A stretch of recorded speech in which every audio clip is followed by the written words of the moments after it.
Hello students, today's topic is alternating current. ठीक है, तो देखिए ऑल्टरनेटिंग करंट में क्या होता है। इससे प्रीवियस वीडियो में हमने डीसी सर्किट के बारे में पढ़ा था। DC means direct current, AC means alternating current. तो ऑल्टरनेटिंग करंट में क्या होगा, जो आई की वैल्यू होगी that will change with time. ये आई है या फिर वी है, आई वी दोनों की वैल्यू टाइम के साथ चेंज होगी।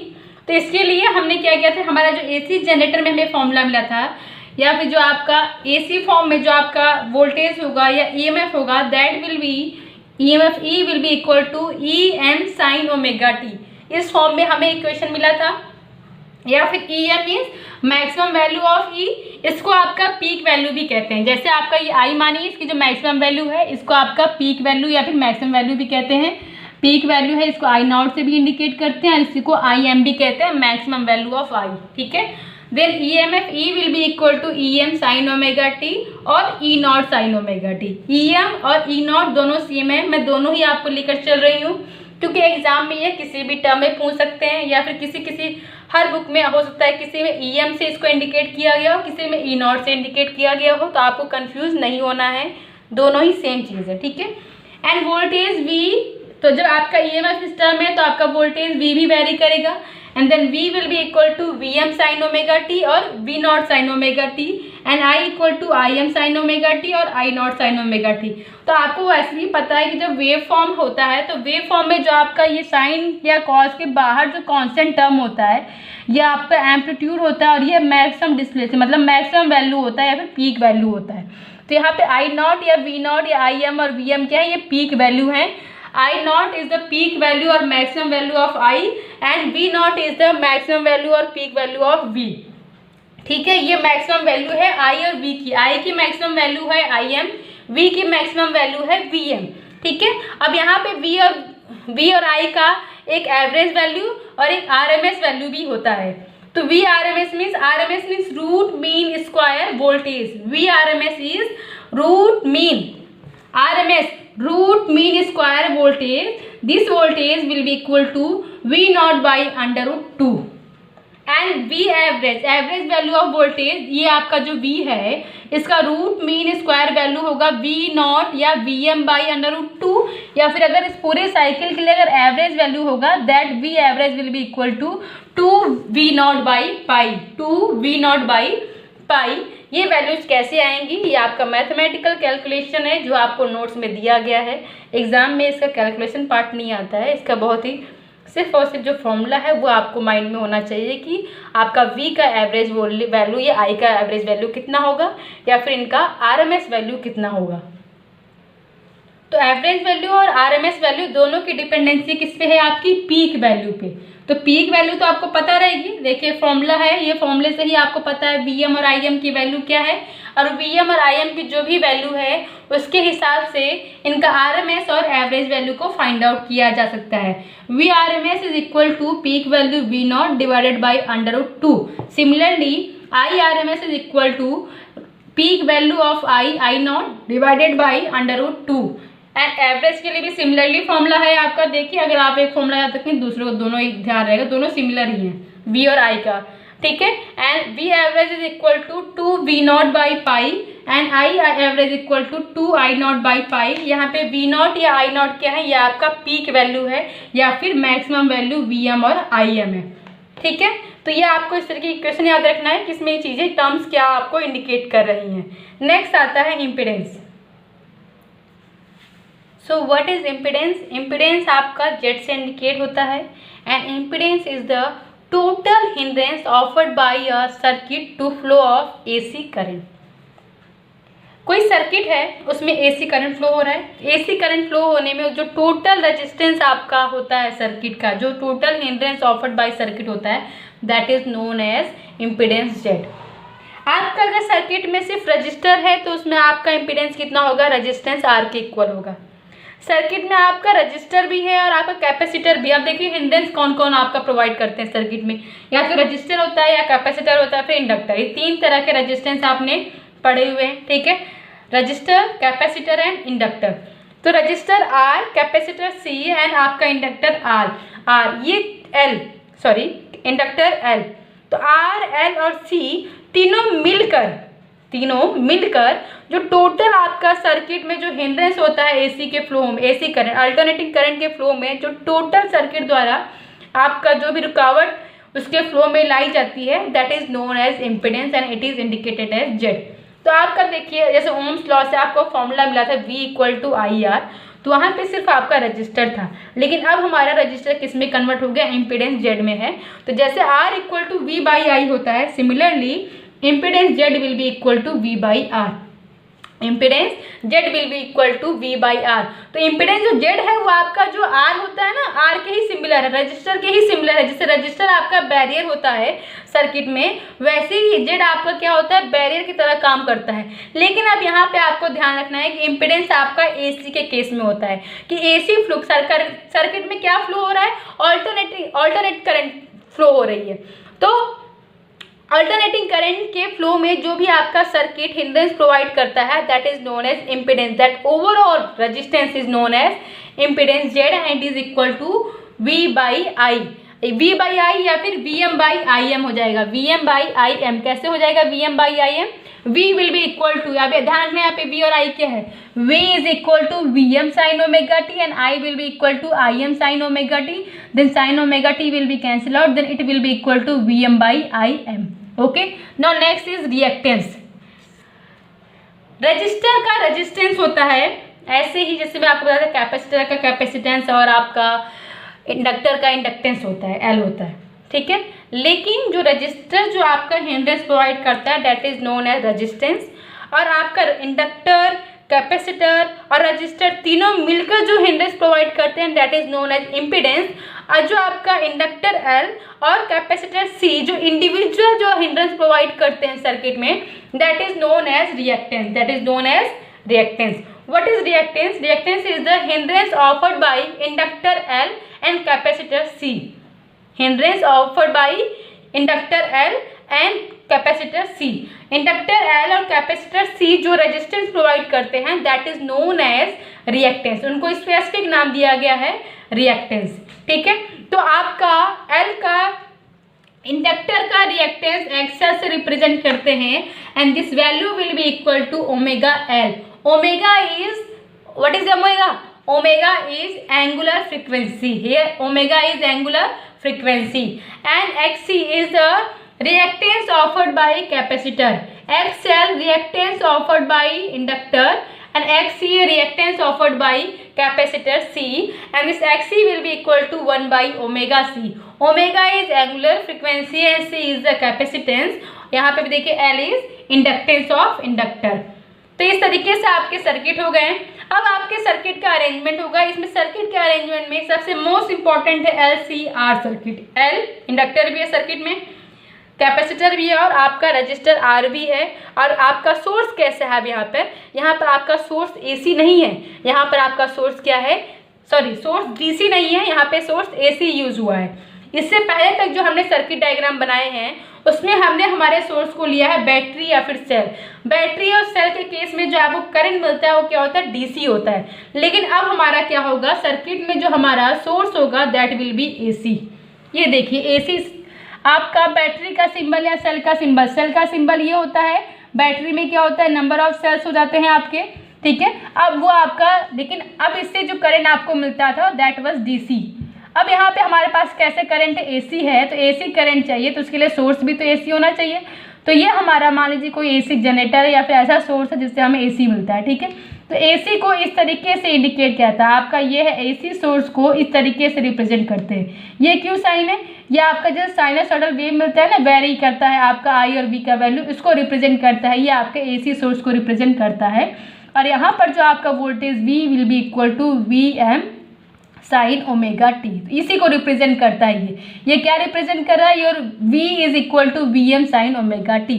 तो देखिए अगर आपके सर्किट में सिर्फ और सिर्फ क्या है, रजिस्टर है, क्या है, सिर्फ और सिर्फ register, AC with R only, मतलब प्योरली रजिस्टिव सर्किट मीन्स यहाँ पे क्या है, सिर्फ और सिर्फ रजिस्टर है, ठीक है।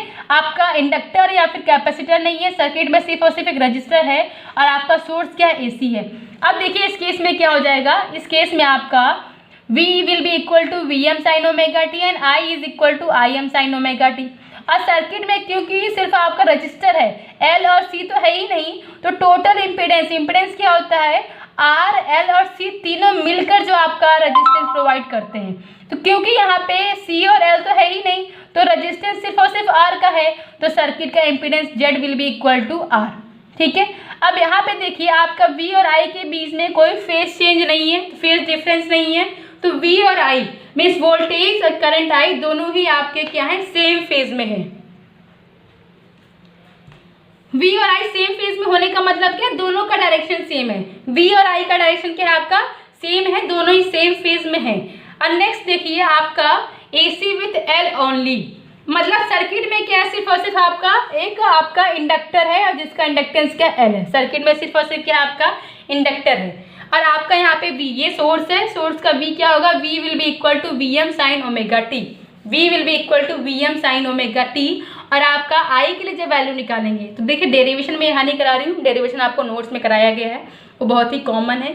जो मेन इंपॉर्टेंट पॉइंट्स हैं जिसमें कि बोर्ड में आपको फोकस देना है, और जो रिजल्ट है मैं वो आपको बता रही हूँ। जो मेन जो कहते हैं ना किसी चीज़ की क्रीमी लेयर जो होती है वो मैं आपको बता रही हूँ, ठीक है ना। बाकी चीज़ें आप पढ़िए समझिए, इंपॉर्टेंट पॉइंट्स ये हैं जो आपको माइंड में ध्यान रखना है कि AC विथ L ओनली है तो आपका V will be equal to Vm sine omega T. और इस केस में जब आपकी I की वैल्यू निकलेगी, V की वैल्यू आपको रहेगा, आप लेके चलेंगे क्योंकि आपका सोर्स ही है, तो यहाँ पे सोर्स है, यहाँ पे V की वैल्यू है Vm साइन ओमेगा टी। ठीक है, अब जब इस केस में आप I की वैल्यू निकालेंगे तो I की वैल्यू आपको निकल के आएगी I equal to Im sine omega t minus pi by two. और यहाँ पे I की वैल्यू जब आप निकालेंगे तो I की वैल्यू आ जाएगी यहाँ पे ओमेगा L की वैल्यू आएगी, यहाँ पे I इक्वल क्या आएगा, यहाँ पे ये वैल्यू आपका आएगा XL आएगा, जो ये वैल्यू है यहाँ पे XL आएगा, and that value will be equal to omega L जब आप डेरिवेशन देखेंगे तो। ठीक है, तो देखिए यहाँ पे आपको I क्या देख रहा है, I is equal to Im sine omega t minus pi by two. तो देखिए यहाँ पे आपका फेज डिफरेंस है, कितने का फेज डिफरेंस है, माइनस पाई बाई टू। आपका वेव फॉर्म है ना, दोनों ही वेव फॉर्म में है। और आपका अगर दो इक्वेशन दिया गया है y1 y2 का, आपने 11th क्लास में वेव चैप्टर पढ़ा हुआ है तो आपको पता होगा फेज डिफरेंस क्या होता है। तो यहाँ पे omega t plus minus phi वाला फॉर्मूला होता है कि नहीं होता है वेव इक्वेशन के लिए, तो यहाँ पे आप देखेंगे तो आपका फेज डिफरेंस कितने का आ रहा है, माइनस पाई बाई टू का। V और I के बीच में फेज डिफरेंस क्या है, माइनस पाई बाई टू का मतलब है कि आपका I जो होगा वो V से आपका पाई बाई टू एंगल क्या होगा, पीछे होगा। This I will be leg behind by V by angle of pi by to, minus pi by two means I क्या होगा वो V से और पाई बाई टू एंगल पीछे होगा, माइनस है ना। तो I क्या करेगा, I will lag behind by V by an angle of pi by two. ठीक है, ये आपका किस केस में है, inductive AC with L only, मतलब purely inductive circuit. Purely inductive circuit means इसमें सिर्फ आपका इंडक्टर है। अब देखिए अगर आपका सिर्फ इंडक्टर है तो आपका इम्पीडेंस जो होगा वो सिर्फ और सिर्फ इंडक्टेंस यहाँ पे जो इंडक्टर है उसके थ्रू होगा, क्योंकि R और C तो है ही नहीं, तो R और C की वैल्यू तो ऑटोमेटिक जीरो होगी। देन इस केस में क्या होगा, impedance Z will be equal to XL and that value will be equal to omega L। ठीक है, now next AC means alternating AC circuit, alternating current circuit with C only. कि circuit में क्या है, देखिए अभी देखिए सर्किट है और सर्किट में क्या है, सिर्फ और सिर्फ कैपेसिटर है। ये आपका AC सोर्स है, ठीक है, इसके लिए V की वैल्यू होगी V equal to Vm sine omega T, and circuit में सिर्फ और सिर्फ आपका क्या है, कैपेसिटर है। अब आप इसके लिए जब I की वैल्यू निकालेंगे तो I की वैल्यू क्या आएगा, I equal to Im sine omega t plus pi by two. क्या आएगा यहाँ पे फॉर्मूले में, देखिए आप तीनों इक्वेशन को कंपेयर कीजिएगा तो आपको समझ में आएगा कि यहाँ पे जो मेन जो आपका लॉजिक है वो इस फेज डिफरेंस का है। R वाले केस में फेज डिफरेंस फाई की वैल्यू जीरो थी, और L वाले केस में फेज डिफरेंस की वैल्यू आएगी minus pi by to, and C वाले केस में जो प्योरली कैपेसिटिव सर्किट होगा उस केस में क्या हो जाएगा, आपका फेज डिफरेंस आएगा plus pi by to. I का फेज डिफरेंस V के साथ क्या आएगा, प्लस पाई बाई टू का आएगा, means I will lead by V। I क्या होगा, V से लीड करेगा by angle pi by to. I V से पाई बाई टू एंगल क्या होगा, आगे होगा। I V से पाई बाई एंगल क्या होगा, आगे होगा। अब L के केस में क्या हो जाएगा, Vn, अगर वोल्टेज ऑफ इंडक्टर के केस में क्या हो जाएगा, I V से पाई बाई टू एंगल पीछे रहेगा। अब ये क्यों बता रहे हैं फेज कि आई और बी में दोनों सेम फेज में या अलग फेज में, या फिर कि अभी उनकी आपस में क्या फेज डिफरेंस है, ये क्यों निकाल रही हैं। सी वाले केस में फेज डिफरेंस आएगा +π/2 आई का वी से, एंड एल वाले केस में आएगा -π/2, आर वाले केस में क्या आएगा 0 आएगा। ये क्यों है, अब जब हम LCR सर्किट देखेंगे। तो अभी हमने क्या किया, LCR तीनों हमने अलग अलग लिया सर्किट में, फिर देखा कि उसके लिए I और V के बीच में क्या रिलेशन आएगा, कि I और V एक दूसरे से किस एंगल पर हैं, ठीक है ना। इंडक्टिव केस में कैसे हैं और कैपेसिटर के केस में कैसे हैं। अब हमारा सर्किट है LCR सर्किट, मीन सर्किट में क्या है, LB है, इंडक्टर LB है और कैपेसिटर C भी है और रजिस्टर R भी है। LCR सर्किट मतलब इंडक्टर भी है, कैपेसिटर भी है और आपका रजिस्टर भी है, और ये आपका AC सोर्स है V = Vm sin ωt, ठीक है। अब देखिए, तो देखिए क्या है आपका, देखिए अब आप कैसे करेंगे। R के लिए मान लीजिए करंट I का ये डायरेक्शन है, ठीक है। तो देखिए VR का डायरेक्शन क्या होगा, अगर आपका I का डायरेक्शन ये है तो VR, R के लिए V का डायरेक्शन क्या होगा। देखो I और V दोनों सेम फेज में थे R के लिए, तो VR का डायरेक्शन हो जाएगा I के अलोंग, ठीक है। VL मीन्स L के लिए V, VL और VC क्या है, जैसे VL is voltage of inductor and VC is voltage of capacitor.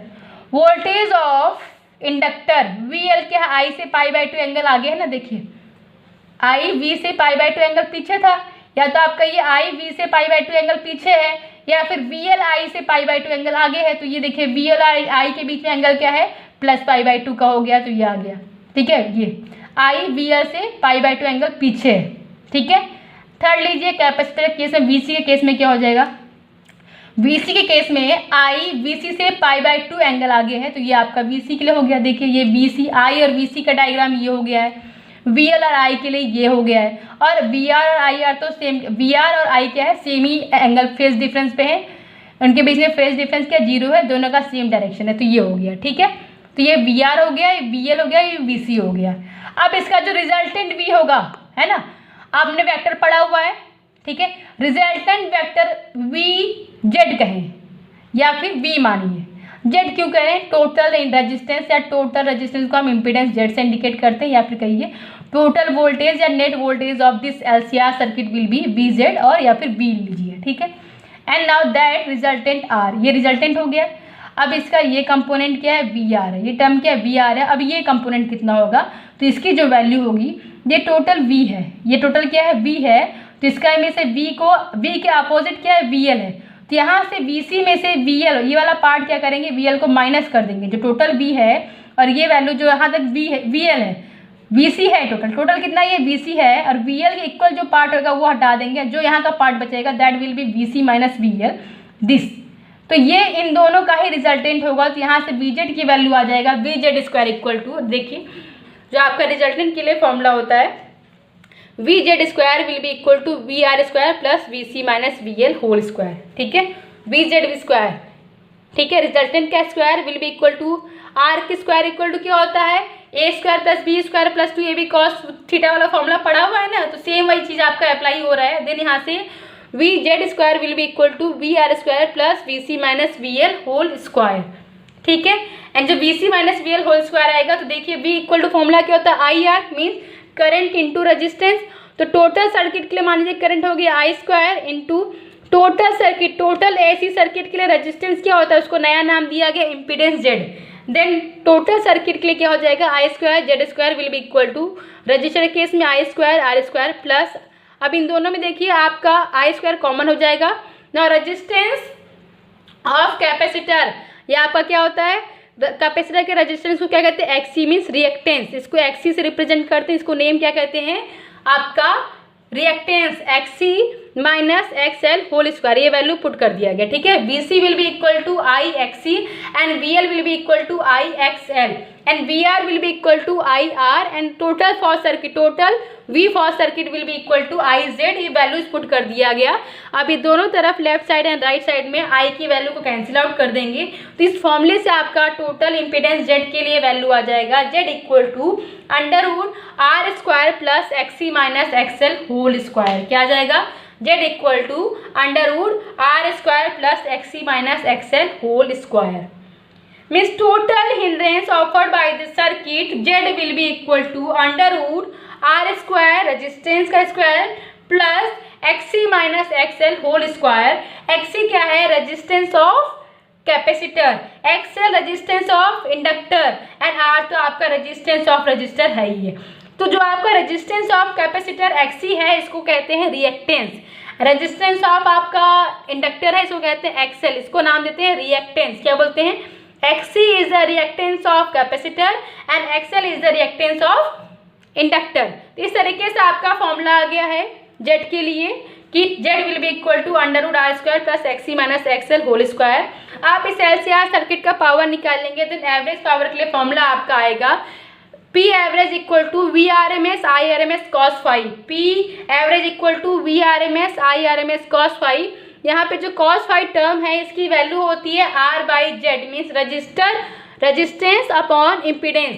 Cos phi is known as power factor, cos phi is known as power factor and power factor is defined as the ratio of resistance to the impedance of the AC circuit. AC circuit का impedance Z है और उसमें आपका resistance R है, then this ratio of R and Z is known as power factor. ये फॉर्मूले पे आपका न्यूमेरिकल आता है कि आपको आर और जेड की वैल्यू दिया गया है और आपको निकालना क्या है? पावर फैक्टर की वैल्यू निकालना है।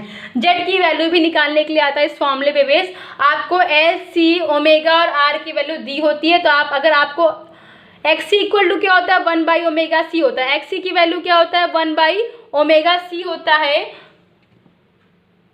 एक्सी की वैल्यू क्या होता है? 1 बाई ओमेगा सी होता है और एक्सएल की वैल्यू क्या होता है? ओमेगा एल होता है। तो आपको एल और ओमेगा और सी की वैल्यू दिया गया है तो आप एक्सी और एक्सएल की वैल्यू निकाल सकते हैं। आर की वैल्यू गिवन रहेगी तो आप वहाँ से जेड की वैल्यू निकाल सकते हैं। देन आप पावर फैक्टर कॉस फाइव की वैल्यू निकाल सकते हैं आर बाई जेड। ठीक है, इसमें एक स्पेशल केस भी होता है जब आपका in the case of resonance at resonance case में क्या होगा? XC will be equal to XL. अब आपके एलसीआर सर्किट में डिफरेंट केसेस दिए गए हैं, तो केसेस क्या हैं वो आप समझ सकते हैं कि आपका आर इक्वल टू 0 होगा या फिर एक्सएल इक्वल टू 0 होगा या एक्सी इक्वल टू 0 होगा, तो जेड की वैल्यू क्या होगी। ठीक है, लेकिन इसमें जो मोस्ट इंपॉर्टेंट केस है वो है आपका केस ऑफ रेजोनेंस। तो रेजोनेंस केस में क्या होगा? When XL is equal to XC. अगर आपका XL means reactance of inductor will be equal to reactance of capacitor, on that case this value of angular frequency omega will be equal to 1 by under root LC. This is called case of resonance. इसे क्या कहते हैं? Resonance case कहते हैं। इस case में क्या हो जाएगा? when XC will be equal to XL then omega L will be equal to 1 by omega C. XL equal to omega L, XC equal to 1 by omega C, then omega L will be equal to 1 by omega C. So from here यहाँ से आपकी value आ जाएगी omega equal to 1 by under root LC. L is inductance and C is capacitance. Then omega will be equal to 1 by under root LC. आपका omega angular frequency है, angular frequency आपको मिल गया है तो आप इसके साथ लीनियर फ्रीक्वेंसी निकाल सकते हैं। लीनियर फ्रीक्वेंसी के लिए फॉर्मूला होता है omega by 2 pi. F will be equal to omega by 2 pi. Then linear frequency will be equal to 1 by 2 pi under root LC। ये बहुत ही इंपॉर्टेंट फॉर्मूले हैं, इनको नोट कर लीजिए, इनको 12 प्रैक्टिस कीजिए, इन पे न्यूमेरिकल्स कीजिए। बोर्ड में 100% इसमें से आपका न्यूमेरिकल आना ही आना है LCR सर्किट से। So it was last topic of this unit. From next video we will start unit 6, क्योंकि यूनिट 5 के मैं आपको नोट्स दे दूंगी। इलेक्ट्रोमैग्नेटिक वेव्स हैं तो उसमें आपको सिर्फ एक टेबल है, उस टेबल में आपको फ्रीक्वेंसी और वेवलेंथ की रेंज में कौन कौन से इलेक्ट्रोमैग्नेटिक वेव्स होती हैं वो आपको लर्न करना है। उसमें समझने वाला पार्ट नहीं है, उसमें सिर्फ और सिर्फ लर्न करने वाला पार्ट है, तो वो आपको नोट्स में से पढ़ना है। Thank you.